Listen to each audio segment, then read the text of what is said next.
praktis. Ya, kita mulai. Bismillahirrahmanirrahim. Assalamualaikum warahmatullahi wabarakatuh. Waalaikumsalam warahmatullahi wabarakatuh. Ya, pada malam ini karena mulainya sudah telat ya, mungkin saya akan menyampaikan materi sekitar 1 jam lah paling lama. Agak malam nggak apa-apa Pak, kalau saya sih.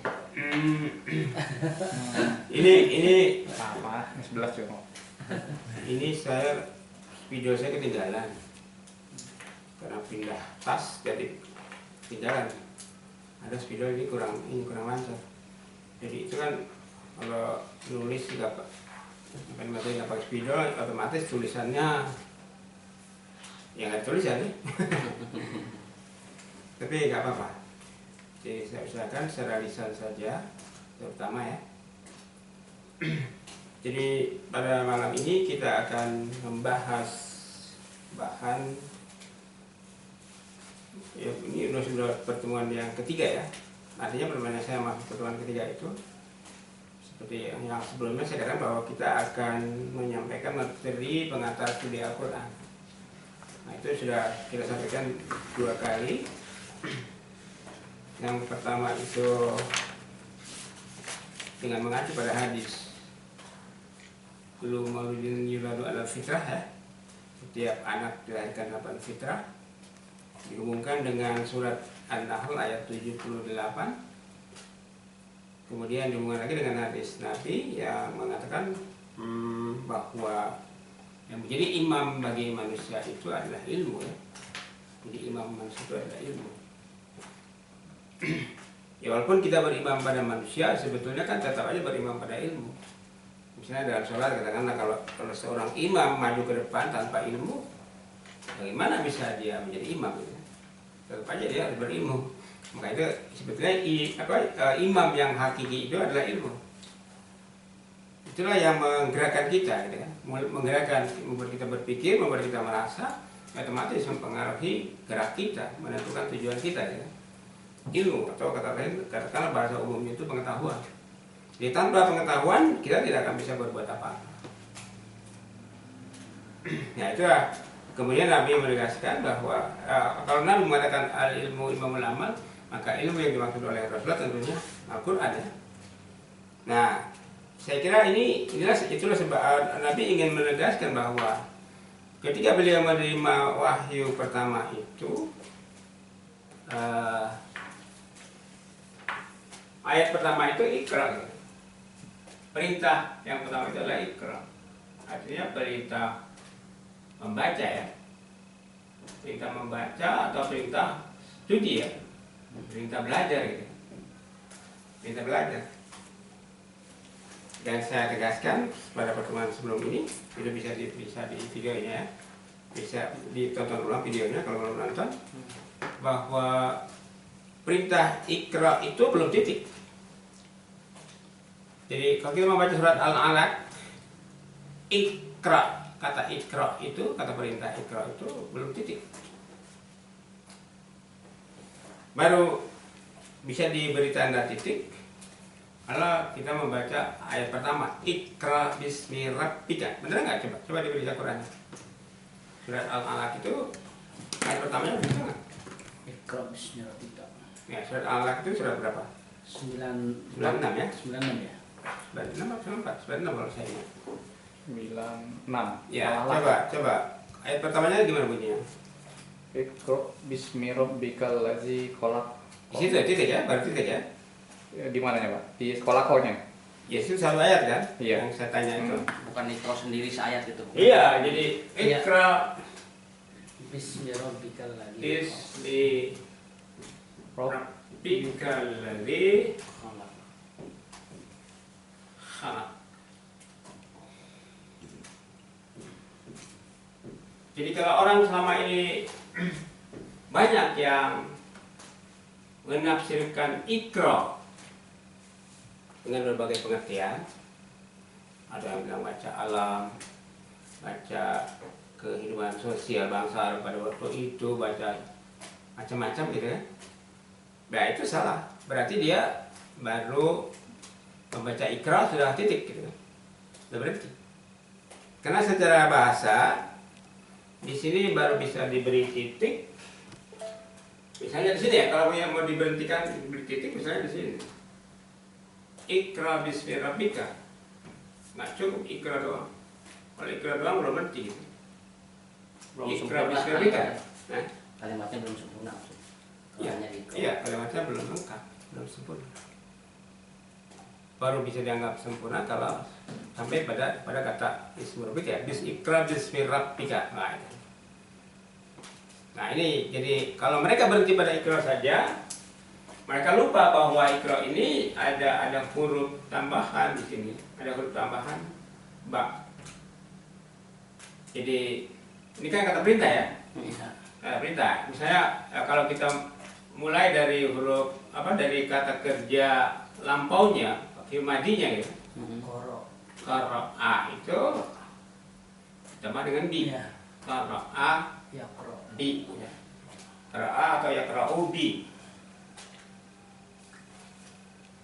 Kalau dalam hadis jelas ya, yang dipakai fi'il mudhari. La sholata liman lam yaqra bi Fatihatil Kitab. Kan itu pakai bi juga ya. Nah, jadi begitu kata perintahnya, Iqra bi. Ya, bukan Iqra saja. Nah, bi ini tidak bisa berdiri sendiri otomatis, bi-nya tidak berdiri sendiri, tapi bi ini disambung dengan di sini dengan kata benda ya. Bismi. Ini bahkan dengan kata menjemuk di sini, ismu rabbika gitu. Nah, berarti kan yang harus dibaca itu adalah ismu rabbika. Jadi bukan yang lain gitu. Gitu ya. Itu tinjauan bahasa. Nah, kalau orang baca Iqra titik lalu ditafsirkan macam-macam, nah berarti sudah liar gitu. Sudah liar atau tidak tahu bahasa atau mengabaikan bahasa. Saya kira ini peringatan ya buat semua para penafsir lah. Apalagi kalau dia sudah nulis tafsir gitu kan. Kalau dia sudah nulis buku tafsir yang panjang, tebal gitu kan. Kalau dia ketika sampai pada surat Al-Alaq, dia baca Iqra, dia tafsirkan macam-macam gitu kan. Ini sudah ngawur gitu. Kalau dia ngerti bahasa berarti dia mengabaikan gitu ya. Mengabaikan teori bahasa. Kalau dia tidak mengerti kok nafsir. Nggak ngerti bahasa kok nafsir gitu ya. Ini apa gitu ya? Artinya sikap yang ya sotoy. Tidak ngerti bahasa kok nafsir, menafsirkan gitu ya. Nah, karena menafsirkan itu kan harus minimal harus tahu bahasa gitu. Terus kan ada apa itu, ada peralatan yang lain, ada ilmu alat yang lain gitu ya. Ya kalau kita baca syarat-syarat menjadi penafsir itu kan banyak ilmu alatnya ya. Yang pertama itu bahasa. Nah, kalau bahasa diabaikan, kok bisa nafsir dari bahasa? Nggak tahu bahasa kok nafsir? Sama aja orang mau main bola gitu kan, nggak tahu teknik dasar main bola udah terjun aja jadi pemain gitu kan. Karena sok-sokan gitu kan. Dia merasa misalnya, siapa yang melarang gue gitu kan. Nah memang kalau mau gue silakan aja. Kalau artinya kalau secara kasarnya kan yang demikian itu tidak tahu malu gitu kan. Udah nggak tahu bahasa kok menafsir. Ya, tapi kata Rasulullah kan jelas, kalau kamu tidak tahu malu, berbuatlah sesukamu. Jadi orang berbuat tidak tahu memang bebas gitu, bisa berbuat apa aja. Namanya juga nggak tahu malu. Ya artinya kalau kita bicara ilmu ya, ilmiah, Al-Quran secara ilmiah, ya kalau memang kita nggak tahu ilmu ya aku aja gitu, rendah diri aja, rendah hati aja. Karena kita berhadapan dengan Allah.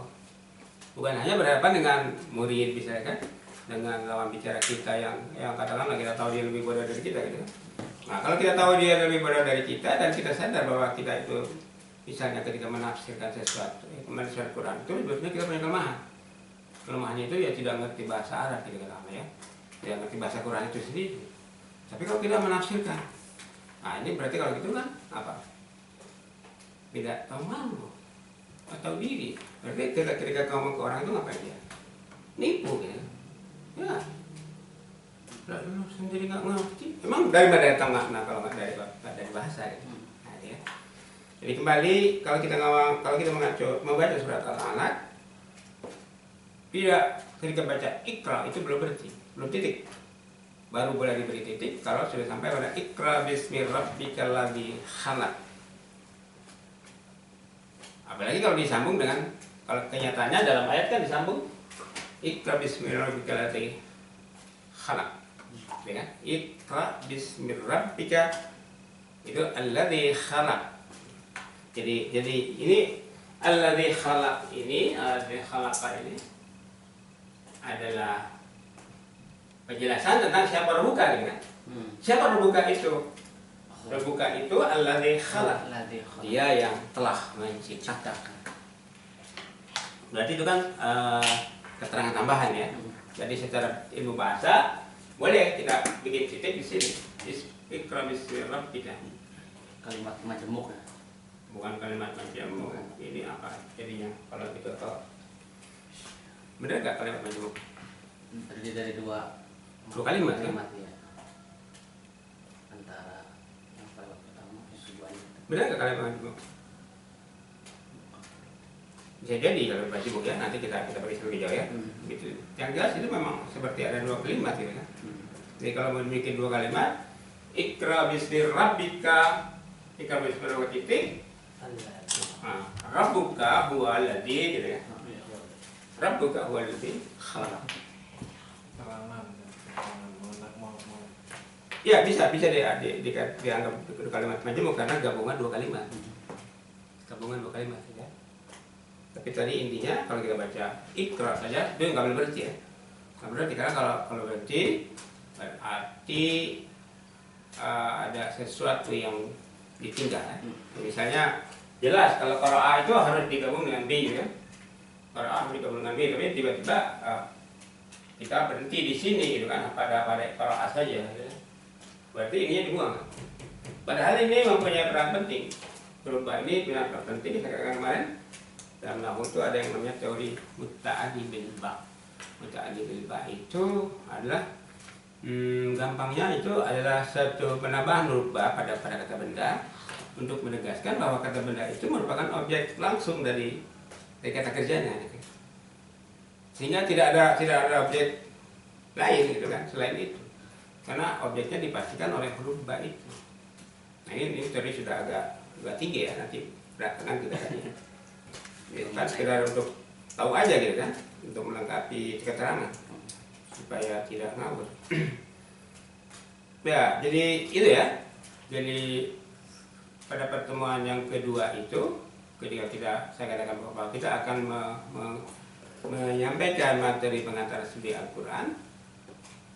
Jadi materi yang saya sampaikan terdahulu itu bahwa setiap manusia itu lahir dalam keadaan kosong, ya. Kalau bahasa surat An-Nahl itu la ta'lamuna syai'an, nggak tahu apa-apa. Nah, manusia itu baru bisa bergerak, berpikir dan merasa dan terusnya bergerak kalau sudah ada inputnya ilmu gitu. Nah, ilmu lah yang jadi imam. Imam bagi setiap perbuatan, setiap tindakan. Nah, kalau Rasulullah bicara ilmu, tentunya bukan ilmu yang macam-macam, bukan ilmu lain-lain. Nah, ilmunya itu adalah Al-Quran. Nah, ternyata wahyu pertama yang diterima oleh Rasulullah itu adalah surat Al-Alaq, dan bunyi surat ayat pertama surat Al-Alaq itu adalah perintah ikra bismi rabbika. Jadi kita katakanlah kalau kita belajar ya, kita disuruh membaca ismu rabbika. Jadi kita disuruh membaca ismu rabbika. Ya. Nah, ismu rabbika itu kalau dalam pengertian umum nama Tuhanmu. Berarti kita disuruh baca nama Allah gitu kan. Nama Allah ada berapa? Ya mulai dari Allah itu sendiri sampai 99 gitu kan. Apa itu yang harus dibaca? Terus dibacanya apa? Dibaca tulisannya atau diucapkan? Ya bisa dua-duanya gitu kan. Bisa kita baca tulisannya di Quran misalnya kan. Kita cari tuh 99 nama Allah gitu kan di Quran, kita kumpulin, kita baca gitu kan satu demi satu. Setelah itu ya bacanya bisa dalam hati gitu kan. Atau kita ucapkan seperti atau dilakukan gitu kan. Apa yang dilakukan? Kita isma apa? Wujud tidak mbak. Nah, Begitu saya apa ya? Yudhidam baka wafatul lil hawadisi. Iya. Itu kalau sama orang Sunda diplesetin. Oh. Ayang udut tebogaba. Ayang udut tebogaba mau ngerokok nggak punya tembakau. Rek mau sieun polisi. Mau nyolong takut polisi. Ya, itu kan biasa ya anak pesantren ya. Mau udah. Ya, ayang udut kepengen ngudut gitu. Mau ngerokok. Rokok. Nah, itu berarti wujud tidak bakal mukhalafatul lil khawadisi. Nek mau sieun ke polisi. Astagfirullah. Banyak lah itu kesehatan Quran itu yang dilakukan oleh para santri gitu kan. Nah, para santri udah tahu dari mana kalau nggak diajarin sama kiainya gitu. Iya enggak? Misalnya alam taro kaifa fa'ala rabbuka menjadi alam taro kue bapak. Jadi seorang bapak sholat, dia tadinya ada jatah kue buat dia gitu kan. Tapi si anak rupanya ngincar terus. Jadi ketika dia sholat baca alam taro itu, alam taro kue bapak. Jadi kalau santri bercanda kayak gitu, dari mana dapatnya? Kalau bukan dari kiainya gitu. Ya memang di pesantren itu memang menjadi sumber juga bercandaan-candaan tentang agama ya, Al-Quran dan lain-lain. Biar gampang ngapalinnya. Iya hiburan. Banyak mereka tegang. Makanya karena mereka tegang ya. Buat ceramah kepake Pak. Iya. Iya, asal jangan keterusan aja. Iya. Wa yulikul humajatil lumajah. Ogah mikul ada ogah kuli gitu kan. Pokoknya makan aja. Ya saya dapat yang gitu-gitu dari siapa? Gitu. Dari pada kiai termasuk bapak saya yang kenyang belajar di pesantren gitu kan. Banyak dapat umur, bahkan ada umur-umur yang berbau formal juga gitu kan. Di bawah dari pesantren ini. Ya bukan saya bukan mau ngejelekin pesantren gitu. Tapi kenyataannya begitulah kehidupan. Jadi kembali ya, materi kita itu intinya mau apa? Diberi judul pengantar studi Al-Quran. Nah atau dengan kata lain boleh kita sebut sebagai persiapan gitu, persiapan untuk studi Quran. Nah ini yang penting digarisbawahi itu bahwa setiap orang selagi dia mampu punya otak yang normal bisa mengalokasikan waktu untuk belajar, gitu ya, maka dia wajib belajar Al-Quran. Nah ini kalau kita tanya ke buku-buku fikih, nah ini saya sendiri bertanya secara berdua ini, kenapa dalam ilmu fikih itu tidak ada, entah saya bacaannya terlalu sempit atau gimana, tidak ada misalnya satu dalil, satu tulisan gitu kan dalam ilmu fikih tentang Al-Quran, nah disitu dinyatakan misalnya bahwa membaca Al-Quran itu hukumnya wajib misalnya kan? Iya. Ada nggak? Belum dengar. Belum pernah ketemu ya? Baca Quran itu hukumnya apa? Apakah wajib, apakah sunnah, apakah makruh, ya? Apakah halal, apakah Tapi enggak, mubah? kalau di sholat mah nggak masuk rukun sholat Pak. Apa? Baca Al-Quran, Apa? baca ayat-ayat pendek itu, surat-surat itu. Kalau di sholat itu nggak masuk rukun. Ya makanya. Nggak masuk rukun. Yang masuk rukun. Al-Fatihah, yang kau rukun kauli itu Al-Fatihah. Yang Jadi kauli itu kalau dalam fikih itu kan sholat itu ada rukunnya, ada apa lagi selain rukun itu? ada wajib sholat, rukun sholat. Nah, rukun sholat itu kan aspek rukun sholat itu urutan ini ya kan, urutan teknisnya kan. Sesuatu yang harus ada di dalamnya. Iya, urutan teknisnya berarti ibadat rumah itu pilar-pilarnya gitu. Ya, kalau nggak ada itu nggak sah sholatnya. Gitu. Nah, karena kan yang saya pertanyakan itu membaca Quran itu sendiri baik di dalam sholat maupun di luar sholat hukumnya apa? Wajib. Enggak, sunnah nggak masuk rukun.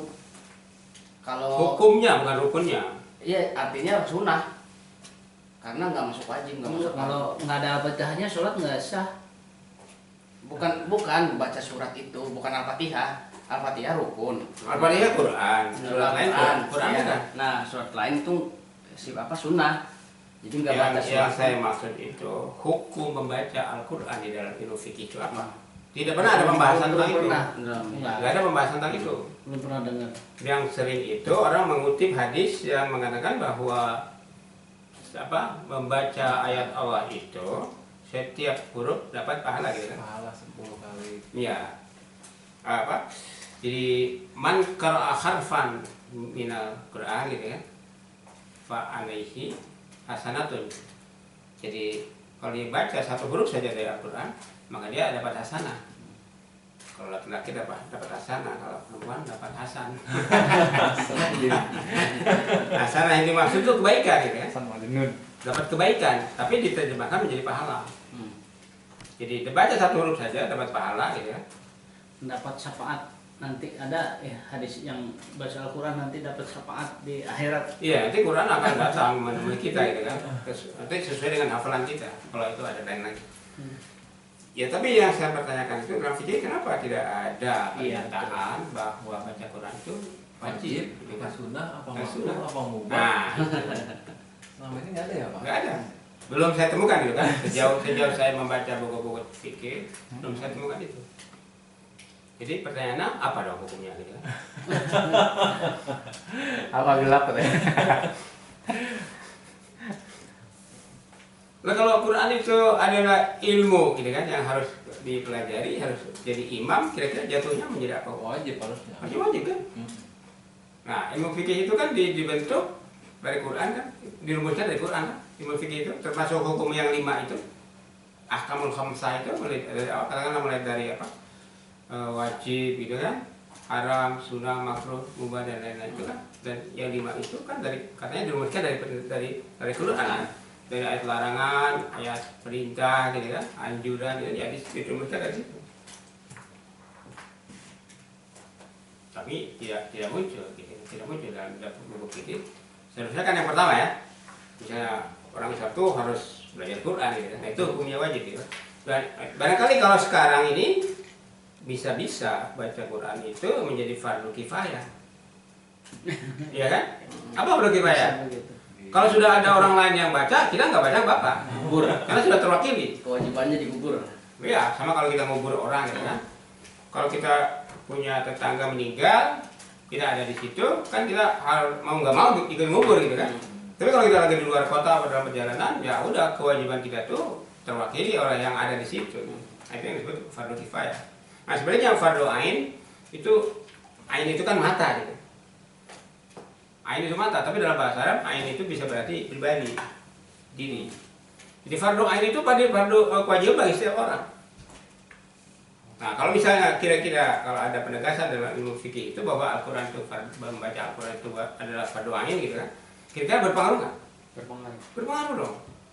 Baca Quran itu adalah kewajiban bagi setiap orang. Yang namanya wajib itu dikerjakan berpahala, tidak dikerjakan berdosa, gitu. Nah, sekarang ada nggak ketika orang membahas fikih itu menjelaskan soal itu? Nggak ada. Ada nggak kiai yang bertanya? Anda misalnya katakan penceramah kondang, gitu kan? Assalamualaikum warahmatullahi wabarakatuh. Wahai saudara sekalian, apakah Anda sudah membaca Quran hari ini? Nggak ada. Nah, kira-kira kalau hukumnya wajib dalam fikih, fardu ain, gitu kan? Saudara-saudara sekalian, apa saudara sudah baca Quran hari ini? Belum. Saudara berdosa. Tobat. Ya kan, tobat, gitu kan? Ya karena di fikihnya nggak ada, ya otomatis pertanyaan itu nggak pernah ada. Bahkan barangkali bagi para penceramah cenderung berpikiran bahwa baca Quran itu fardu kifayah, kewajiban yang bisa diwakili oleh orang lain, gitu. Dan dia merasa kalau dia sudah baca, ya jamaahnya nggak baca apa-apa. Pokoknya saya yang baca, saya ngerti, saya yang nafsirin, kalian dengar aja. Dengan catatan nanti amplop saya jangan kosong. Tapi ada juga Pak yang baca Al-Quran itu di waktu-waktu tertentu, gitu ya. Misalkan ada yang surat Yasin malam Jumat. Sekarang lagi ngetrennya buat surat Yasin, surat Al-Kahfi. Kalau malam Jumat itu bacanya surat Al-Kahfi. Itu yang itu PKS. Iya. Ya, kan. Apa alasannya? Apa alasannya? Nggak tahu. Kurang tahu. Ya, jadi kalau ada ajaran bahwa baca Quran itu misalnya dulu ya surat Yasin pada malam Jumat, gitu kan. Kalau lagi hamil surat Yusuf. Iya, berarti kan kalau gitu baca Quran apa hukumnya? Mubah. Apa mubah? Mubah itu ya boleh-boleh saja. Semau kita, gitu kan. Kata mereka kan hukum makan juga mubah, gitu kan. Makan itu mau makan boleh, Mati. ya dia nggak mau makan nggak berpahala, gitu ya, nggak makan nggak berdosa. Tapi kenyataannya ketika kita nggak makan mati. Boleh nggak kita nggak makan sampai mati? Nggak boleh. Kan jatuhnya jadi bunuh diri kan? Dosa nggak? Dosa. Dosa. Makanya kadang-kadang saya pikir al-kamul khamsah itu nggak ini ya, apa? Nggak logis kadang-kadang. Ada kadang nggak logis. Nggak nyambung ya. Nggak nyambung dengan kenyataan. Misalnya potong kuku gitu kan? Potong kuku itu hukumnya apa? Sunnah. Kalau sunnah apa? Kalau sunnah dikerjakan berpahala, tidak dikerjakan tidak apa-apa. Nggak potong kuku seminggu ya masih mending gitu kan? Paling baru nongol sekitar 1 mili gitu. Tapi kalau misalnya 2 minggu, 3 minggu, sebulan, lagi setahun, ada kan orang India yang biar kuku entah berapa tahun sampai melingkar gitu. Iya betul. Nah kira-kira itu menyulitkan kita nggak? Kalau menyulitkan diri kita sendiri, kira-kira jatuhnya apa hukumnya? Haram. Ya paling tidak jadi makruh gitu kan. Kalau itu mengganggu kerjaan yang aktivitas yang lain, aktivitas yang wajib ya jadi bisa jadi haram gitu. Nah di situ. Jadi kita mempertanyakan gitu kan rumusan fikih itu. Berarti dia dirumuskan itu tapi malah membuat bingung ya Pak? Nah, salah. Ini blunder maksudnya. Jadi blunder, jadi ya benar. Ya, jadi satu segi ada pernyataan, ada pengakuan bahwa dengan ilmu fikih itu Islam menjadi praktis. Memang jadi praktis, gitu kan? Bahkan jadi minimalis kan? Kayak minimalis. Ya apapun kan bisa dikatakan minimalis. Jadi kalau misalnya umat Islam itu sudah bersahadat, syaratnya kan ngomong doang gitu kan? Assalamualaikum warahmatullahi wabarakatuh. Tunai satu rukun gitu ya. Sholat, ngerti nggak ngerti sholatnya, ya, pokoknya udah selesai sholat. Begitu juga puasa, zakat dan seterusnya tanpa dipahami secara mendalam gitu kan? Kan di fikih nggak ada pendalaman materi-materi itu. Hanya sekedar pelaksanaan.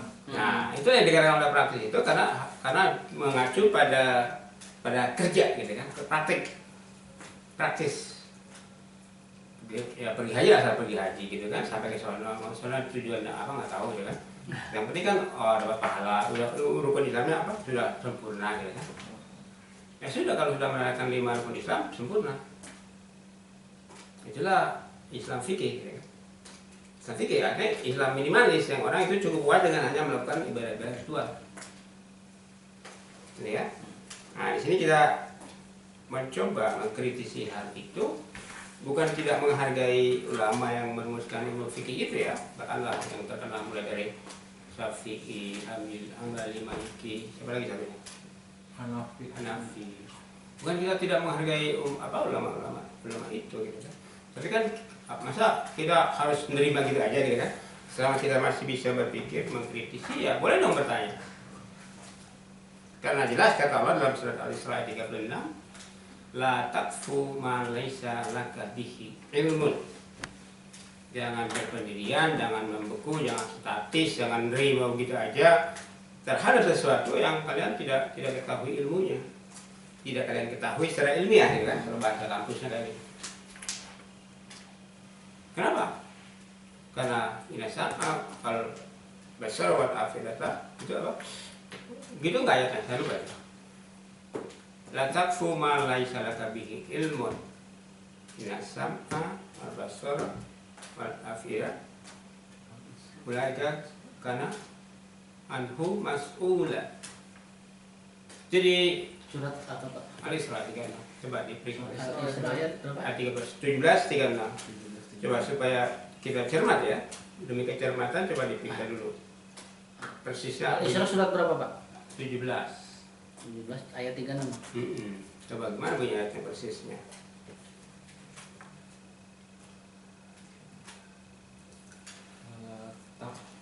Takfu ma laisa laka bihi ilmun. Inna sam'a wal basara wal fu'ada kullu ulaika kana anhu mas'ula. Jadi kita punya diberi mata, diberi telinga, diberi otak itu posisinya mas'ul. Mas'ul itu apa? Dalam posisi harus ditanya. Gampangnya kayak gitu ya, keluar dari bentuk kata apa, dari kajian sorofnya. Mas'ul itu yang ditanya, dipertanyakan gitu kan.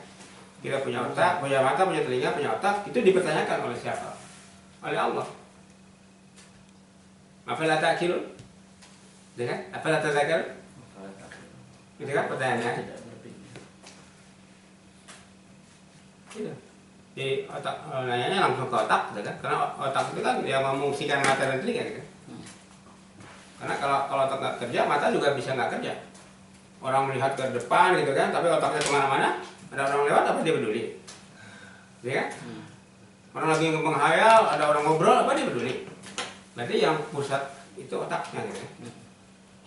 Nah, tadi kebetulan saya dengar sekitar selalu di televisi bahwa ubun-ubun kita itu, bagian otak yang ubun-ubun itu yang menentukan kepribadian kita. Reaksi kita terhadap ilmu Allah misalnya kan, apakah dia positif, bereaksi positif atau negatif itu ditentukan oleh bagian otak yang lempeng dengan ubun-ubun ini. Makanya di dalam surat Al-Alaq ada ayat yang menegaskan bahwa ubun-ubun kita itu bisa direnggut, bisa dicabut gitu kan, kalau tidak digunakan untuk menanggapi wahyu. Apa ingat ayatnya gimana? Ubun-ubunnya berubah gitu ya. Bukan berubah. Iqra bismi rabbikal ladzi khalaq, khalaqal insana min 'alaq, iqra wa rabbukal akram alladzi 'allama bil qalam 'allama al-insana ma lam ya'lam. Terus apa? Abdan tidak sholat. Ya, terus? Al-amaru bil taqwa. Terus? Al-ayat yanha 'abdan tidak sholat, al-yanha 'alal huda, al-amaru bil taqwa. Al-ayat in kadzdzaba wa tawalla alam ya'lam bi anna Allah yara. Kalla la in lam yatahi lanasfa'an bin nasyiyah. Nasyiatin kadibatin. Nah, itu nasyiyah. Itu apa? Berubun terjemahannya ya, yang ada ya. Nasyiatin kadibatin. Ubun-ubun yang cenderung bohong. Cenderung berbohong gitu. Cenderung mengelabui orang lain dan dirinya sendiri. Kalian una apa? Nah, di sanad uzzabaniyah. Jadi kalau kita sudah tidak memungsikan otak kita itu, Allah mengancam gitu kan. Gimana kalau direnggut itu otak kamu? Ya itu bahasa sindiran gitu kan, bukan benar-benar Allah merenggut otak orang kafir itu kan, enggak kan? Kan cuma sindiran gitu kan, sindiran. Dengan kata lain sindiran itu seolah-olah ingin mengatakan bahwa percuma aja lu punya otak gitu. Kalau tidak digunakan untuk menanggapi ilmu Allah. Jadi kemarin tadi kita ingin membahas bahwa kita itu disuruh membaca ini ya, disuruh baca Ismu Rabbika. Disuruh baca ini Ismu Rabbika ya. Jadi dalam konteks surat Al-Alaq, sasaran objek yang harus dibaca itu Ismu Rabbika. Nah, cuma kita memahaminya Ismu Rabbika itu apa ya. Sebelum ini sudah saya tegaskan, sudah saya jelaskan bahwa yang dimaksud Ismu Rabbika itu adalah Al-Quran itu sendiri. Ya. Atau Ismu Rabbika itu sebutan lain dari Al-Quran. Apa alasannya? Alasannya katakanlah kalau kita mengacu pada ilmu logika yang diajarkan di pesantren, misalnya ilmu mantik gitu kan. Dalam ilmu logika itu ketika kita menyebut ismun gitu kan. Ketika kita menyebut ismun apapun itu selalu mempunyai dua aspek gitu. Yaitu jauharun dan arad.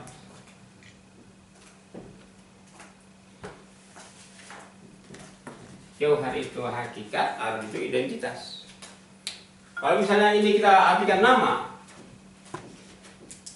lalu kita menyebut misalnya nama Allah. Allah ini dalam konteks kita bicara Allah sebagai satu nama, ditinjau dari ilmu mantik, maka Allah itu ada jauhar, ada arad. Ada hakikatnya, ada zatnya gitu kan, ada identitasnya.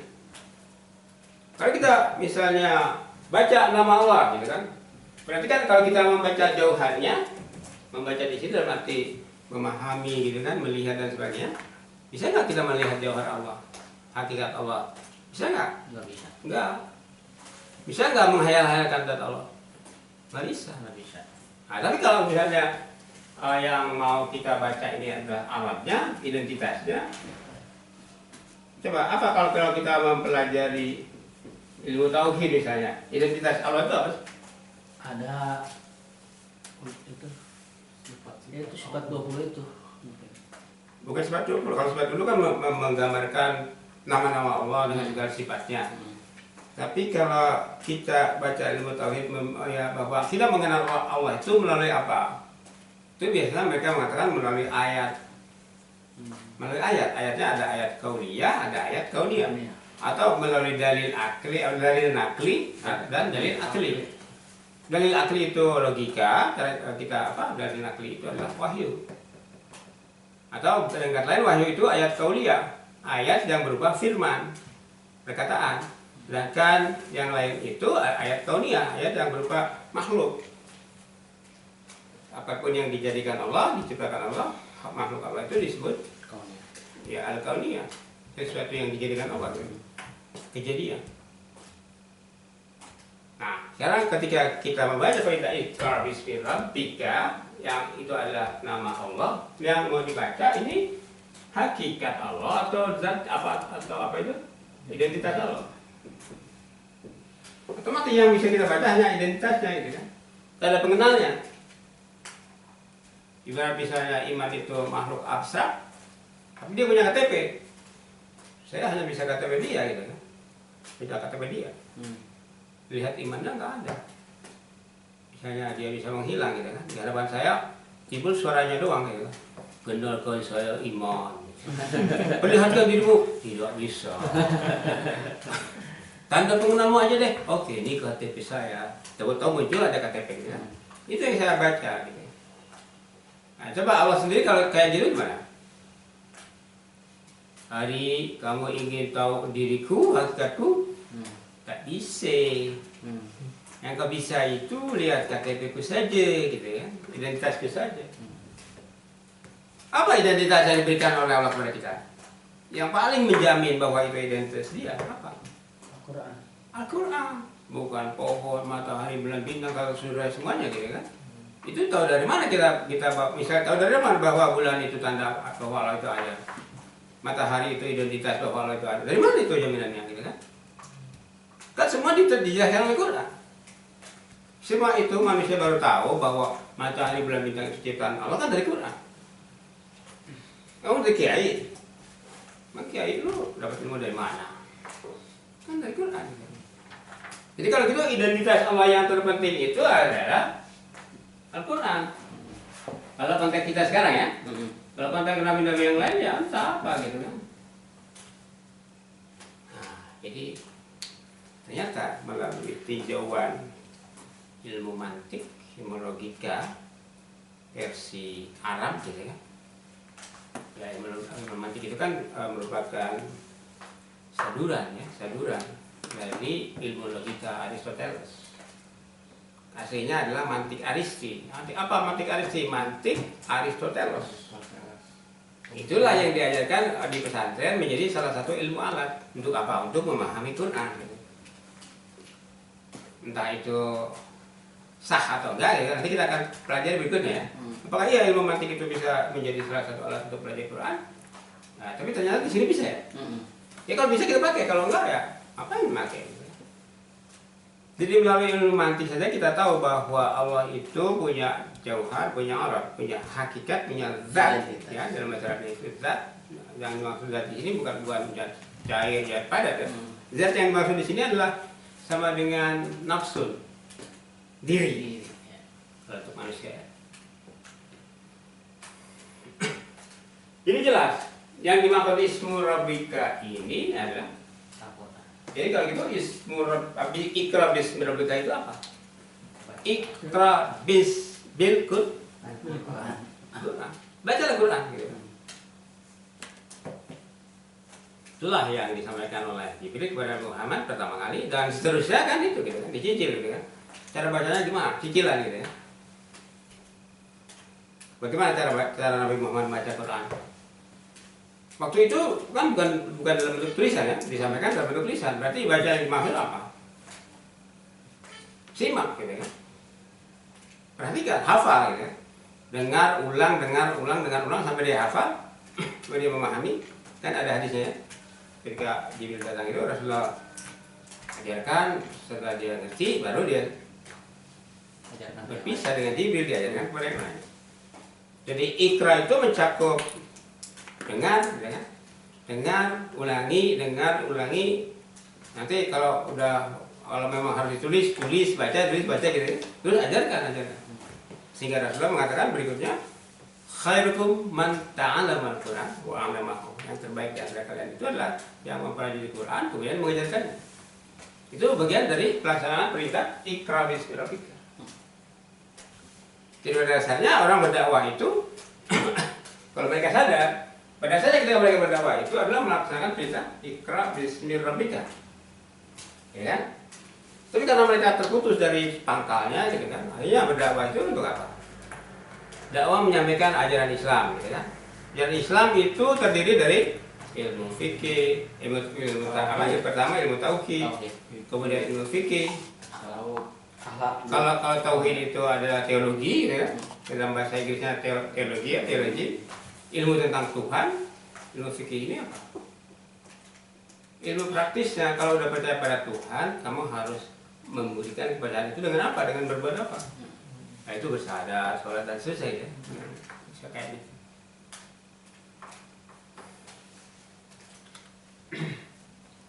Jadi ada apa? Ada kesenjangan ya. Kesenjangan antara konsep dakwah menurut Quran dengan konsep dakwah yang kita terima sama ini. Sekarang ini gitu kan. Ya, itu sudah berlangsung kira-kira selama 14 abad ya, 15 abad setelah Rasulullah wafat. Jadi sistem pengajaran Al-Quran, pengajaran ini dakwah kan? Sistem pengajaran Al-Quran pada masa Rasulullah entah sampai pada zaman siapa gitu kan? Setelah kalau Khulafaur Rasyidin yang 4 itu berarti kan sejak zaman Ali kesininya gitu kan? Sistem pengajaran Al-Quran itu mulai berubah. Jadi bukan lagi diajarkan Al-Quran secara langsung, tetapi sudah diantarai, sudah diblokir, sudah diblokade oleh apa? Oleh ilmu tauhid, fikih, akhlak, tasawuf. Nah, Qur'annya bagaimana? Nah, Qur'annya sendiri ternyata dari ilmu fikih lenyap gitu. Artinya dalam fikih tidak ada pernyataan bahwa ada Qur'an itu wajib. Iya kan? Nah, itu.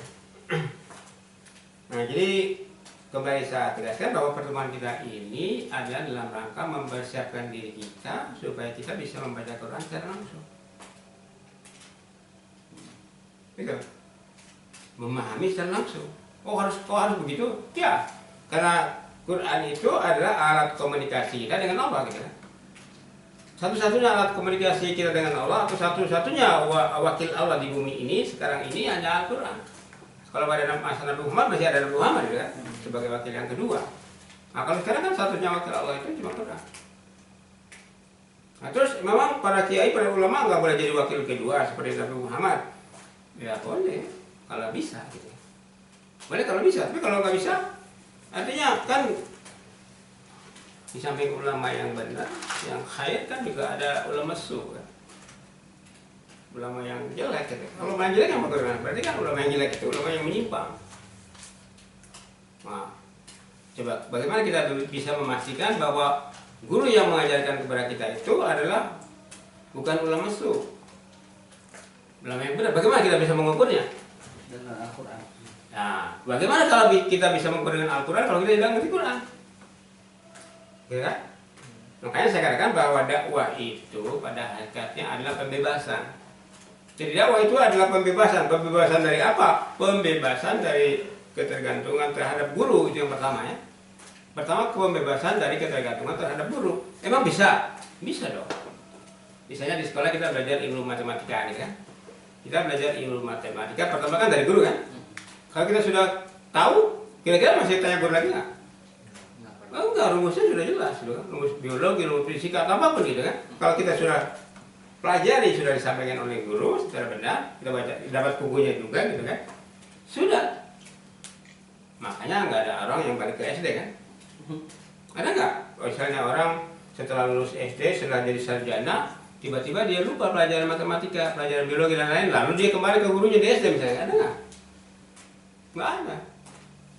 Ya kalau soal itu sih nggak ada, itu memang karena nggak butuh gitu kan. Karena ilmu yang dipelajari di SD itu nggak digunakan gitu kan.